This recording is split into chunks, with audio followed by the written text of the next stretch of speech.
शांति का आएगा जब सवेरा, दूर हो जाएगा सब अंधेरा। शांति का आएगा जब सवेरा, दूर हो जाएगा सब अंधेरा। ओम शांति। कि जिसको पतंजलि ने संतोष और मैत्री कहा है, और जिसको बाबा 3 सर्टिफिकेट संतुष्टता के और मित्र भाव, शुभ भावना, शुभ कामना, या ये अपकार उपकार वगैरह जो मैंने 2-3 बातें आपको बताई, ये बहुत जरूरी है। इनको आप पूरा महत्व दें। अगर इनको आप महत्व नहीं देंगे तो मैं आपको निश्चयात्मक रूप से कहता हूं और दिव्य गुण भी ठहर नहीं सकेंगे। न नम्रता ठहरेगी, न मधुरता ठहरेगी, सहनशीलता भी हमारा साथ छोड़ जाएगी। सब दिव्य गुण जो हैं वो ध्वस्त हो जाएंगे अगर ये पहली बात बेसिस फाउंडेशन इसका नहीं होगा। ये समझिए सब दिव्य गुणों की फाउंडेशन है। अगर आप हर एक को संतुष्ट करना चाहेंगे तभी तो आप नम्रता धारण करेंगे। एक आदमी आपको डांट डपट लगा रहा है, आपको आएगा ये कोई मेरा बास थोड़ी है। मैं कहूंगा अरे बात कैसे करते हो, I am not accustomed to this sort of thing, don't talk like this. तब तो मैं यही कहूंगा। और अगर मैं समझूंगा कि कोई बात नहीं, इसको कहने दो, मैंने तो ये इससे सर्टिफिकेट लेना है संतुष्टता का, है जी। जब आपको स्कूल से छुट्टी लेनी होती है, इम्तिहान में बैठना होता है, लाइब्रेरियन के पास जाते हैं, फलाने के पास जाते हैं, अगर वो कहता भी है ठहर जाओ, आपको 20 मिनट रुकने भी पड़ते हैं, तो चुप करके बैठते हैं ना आपके। अब इससे टिफ करना जो है ठीक नहीं। अब तो आखिरी विदाई है और खामखा हमारा रोक लेगा काम, तो हमारा आगे कैरियर ही सारा खराब कर देगा ये। तो इसी तरीके से हमें ये सब गुण, सहन भी आप करेंगे, नम्रता भी आप में आएगी, मधुरता से भी आप बोलेंगे अरे भैया ऐसा क्यों बोलते हो, आप तो मेरे भाई हो। ये सभी बातें तभी आएंगी जब आपके लक्ष्य में ये होगा, एक तो बाबा मेरे से नाराज होगा। बाबा कहेंगे मैंने जब आपको कहा है कि अपकारी पर भी उपकार करो और जो निंदा करता है उसको भी मित्र समझो, सबके प्रति शुभ भावना रखो। बाबा का भी सर्टिफिकेट गया, उसका भी सर्टिफिकेट गया, 2 सर्टिफिकेट तो वैसे ही चले गए। और फिर मेरे मन में आएगा मैं थोड़ा सा कंट्रोल कर लेता तो कितना अच्छा होता। एक थोड़ा सा 2 होंठों को खोल दिया, ये भी कमान की तरह से है ना जैसे, तो वो वाणी जो है वो बाण की तरह से थोड़ा सा निकल गई। एक दफा तीर निकल गया म्यान से तो निकल गया ये उससे तरकश से। तो वो अगर हमने ऐसा शब्द बोल दिया तो फिर हमें ख्याल आया कि हमने वाणी नहीं बोली, हमने बाण चलाया, और उसका नतीजा ये है सर्टिफिकेट गंवाया। तो राम जो है वो तीर कमान लिए हुए 14 कला, तो त्रेता में जाना पड़ेगा। एक छोटी सी बात हमने कंट्रोल नहीं की और 3 सर्टिफिकेट गंवा दिए। और 3 सर्टिफिकेट कोई इस राजीव गांधी की नौकरी नहीं थी, ये तो 21 जन्म का प्रारब्ध थी, पुरुषार्थ था। आप सोचिए हमने इतनी बड़ी सारी वो गंवा दी, क्या नतीजा हुआ उसका, आप सोचिए। परमपिता परमात्मा हमें ये बता दिया उन्होंने। आमतौर से परीक्षा में क्या क्या आएगा ये मालूम नहीं होता आदमी को, क्या क्वेश्चन सेट किए जाएंगे। ठीक है, वो इम्तिहान से पहले हम पढ़ते हैं गाइड बुक्स, उसमें वो important, very important, most important, most important, और वो हाथ बने हुए होते हैं। तो लोग समझते हैं ये पंजाब यूनिवर्सिटी में भी आया था, सागर यूनिवर्सिटी में भी आया था, बॉम्बे यूनिवर्सिटी में भी आया था, ये बड़ा इंपॉर्टेंट क्वेश्चन है, इसको पढ़ डालो। लेकिन बाबा ने तो पहले से बता दिया है क्या क्या पेपर्स आएंगे, क्या क्या क्वेश्चंस आएंगे और उनके क्या क्या मार्क्स हैं। Everything is clear. ऐसा नहीं है कि you are you see in doubt what will be the question in your question paper और इन योर एग्जामिनेशन। हर एक चीज बाबा ने क्लियर कर दी है। और जब ये कह दिया है कि ये सर्टिफिकेट लेना है, अब एक तरफ बादशाही है, जन्म जन्मांतर के लिए ही नहीं बल्कि कल्प कल्पांतर के लिए इतनी जबरदस्त प्राप्ति है, और एक तरफ थोड़ा सा कंट्रोल है जिससे दूसरे को संतुष्ट करना है, और उसकी संतुष्टता करने में हमारा इतना बड़ा लाभ है। तो इसलिए अगर हम ये 3 बातें ख्याल में रखते हैं तो आप देखेंगे कि सब गुण स्वतः उसके पीछे पीछे आएंगे। एक चीज करने से, जैसे पुराने जमाने में राजा को और कमांडर को खत्म कर दिया तो सारी फौज सरेंडर कर देगी, राजा ही नहीं रहा उनका, इट्स फिनिश्ड। इसी तरीके से अगर बाबा कहते हैं कि ये 3 सर्टिफिकेट आप ले लो तो सब सब्जेक्ट उसके बीच में आ जाएंगे। यही तो ज्ञान की धारणा है।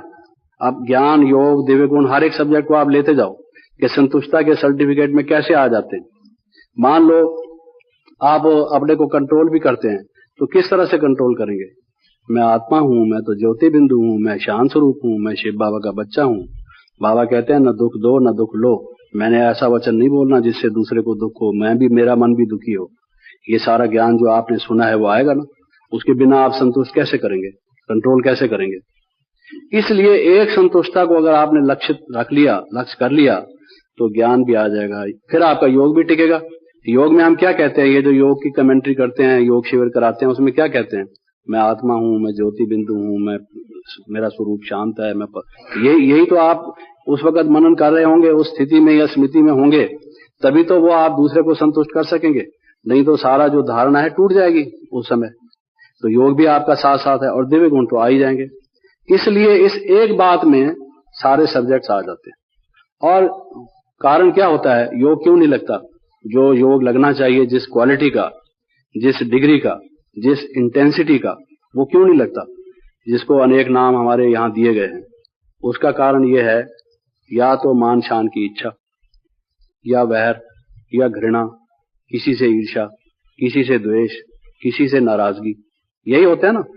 कोई भी जो कहता है कि मेरा योग नहीं लगता, वो जरा आपने देखे कि योग अगर नहीं लगता, योग किसको कहते हैं? मैं आत्मा हूं, शांत स्वरूप हूं, इत्यादि इत्यादि, जो योग में ये थॉट्स हमारी होती हैं, पॉजिटिव थिंकिंग। और अगर योग नहीं लगता का मतलब यह है कि पॉजिटिव थिंकिंग नहीं होती। अगर इसको स्पष्ट किया जाए, पॉजिटिव थिंकिंग नहीं होती का मतलब यह है कि नेगेटिव थिंकिंग होती है, क्योंकि थॉट्स तो चलते हैं। और नेगेटिव थिंकिंग होती है का क्या मतलब है? यही संस्कार आते हैं, और ये असंतुष्टता की चिन्ह है। अगर आप किसी से रूठे हुए हैं, इसका मतलब दूसरे शब्दों में यह है, इसको चाहे आप हिंदी में ये कह दें कि आप उससे रुष्ट हैं, या ये कह दें कि आप उससे असंतुष्ट हैं। तो देखिए, संतुष्टता के ना होने से योग खत्म। अब हमने उस आदमी से क्या लिया, क्या दिया उसको, उससे नाराज होके और हमने अपना योग गंवा दिया, हमें क्या प्राप्ति हुई? उससे नाराज होने में हम उसको दिखा रहे हैं कि उसको पता लगे कि हम उसकी चीज को अप्रूव नहीं करते, उसके व्यवहार को ठीक नहीं समझते। वो जो हमसे ऐसा व्यवहार किया चला जाता है और समझता है कि हम चुप हैं, हम उसका एक्सप्रेशन करना चाहते हैं ताकि उसको मालूम हो कि no, we disapprove what he has been doing. लेकिन उसको डिसअप्रूव आप करने चले हैं, आपका अपना योग समाप्त हो गया। How great a loss it is, आप ये सोचिए। तो आप देखिए, रुष्ट, क्रुद्ध, क्रोध जिसको कहा जाता है, क्रोध, रूठना, घृणा और द्वेष, ईर्ष्या, ये इत्यादि, ये बहुत सारी सेना है।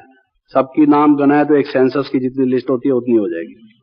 वो नहीं हम करके ये सारे नेगेटिव संस्कार आ जाते हैं। फलाने तो हमें परेशान कर दिया है, तंग कर दिया है, ये तो मेरे पीछे ही पड़ गया है, ये हटता ही नहीं है, इत्यादि इत्यादि इत्यादि। इस प्रकार से जो भाव हैं वो सब असंतुष्टता में परिगणित है। और या अपने मन से असंतुष्टता। अच्छा, हमें किसी ने असंतुष्ट नहीं किया, हम इसलिए असंतुष्ट हैं कि हमारा योग ठीक लग नहीं रहा, हम ज्ञान में तेज आगे चल नहीं रहे। चलो और बात छोड़ दीजिए, हम इसी से असंतुष्ट हैं, तो भी आपका माइंड ऐसा हो जाएगा, आपकी भूमिका ऐसी हो जाएगी बैकग्राउंड माइंड का, आपका योग नहीं लगेगा। आपको योग में भी ये ख्याल आएगा, योग तो मैं बैठा तो हूं, योग तो लग नहीं रहा। अरे भाई, ये सोचने की बजाय कि योग नहीं लग रहा, लगाओ ना। वो लगाता नहीं योग और कहता है योग तो लग नहीं रहा।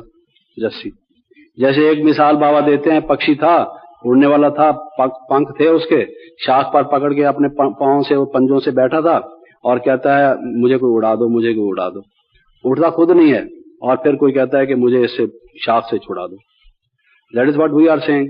हम खुद योग लगाएंगे तो ये योग नहीं लगता, वो भाव अपने आप मिट जाएगा। डार्कनेस को मिटाने का तरीका क्या है? You bring in the light, the darkness will vanish. आप ये ना सोचो ना कि भाई मेरा योग नहीं लगता, उसकी बजाय यही सोचो मैं आत्मा हूं, ज्योति स्वरूप हूं, अनादि हूं, अविनाशी हूं। ये थॉट्स आप करो तो आप उस सीढ़ी पर चढ़ते जाओगे और उसके बाद आपका अनुभव भी होगा। चलो नहीं भी होगा, योग नहीं होगा तो वियोग तो नहीं होगा, भोग तो नहीं होगा, और तो कुछ नहीं होगा। अगर कुछ पॉजिटिव मान लो आपकी डिग्री नहीं बढ़ेगी तो नेगेटिव तो नहीं होगा। If there would not be light, there would at least be twilight. Darkness तो नहीं होगी। जैसे पूर्ण लाइट होने से पहले ट्विलाइट होती है, भाई डार्कनेस और उसका मिश्रण होता है, चलो उतना ही होगा। लेकिन अभी तो आप डार्कनेस में हो, मेरा योग नहीं लगता, मेरा योग नहीं लगता, मेरा योग नहीं लगता, तो नहीं लगेगा। Because as you think so shall you become, वो खत्म हो गई बात। तो अपने से असंतुष्ट होना भी रांग है। दूसरा कोई हमसे असंतुष्ट होता है अलग बात है, हम अपने से योग नहीं होता, मैं बाबा का बन गया हूं, बाबा मेरे हैं और ये भी योगी जीवन है मेरा, और ठीक है मैं थका हुआ हूं या कोई और कारण है, मेरा ब्रेन फ्रेश नहीं लग रहा, चलो फिर उठो बाबा के गीत सुनो, ये योग है। बाबा ने कहा याद की यात्रा योग है,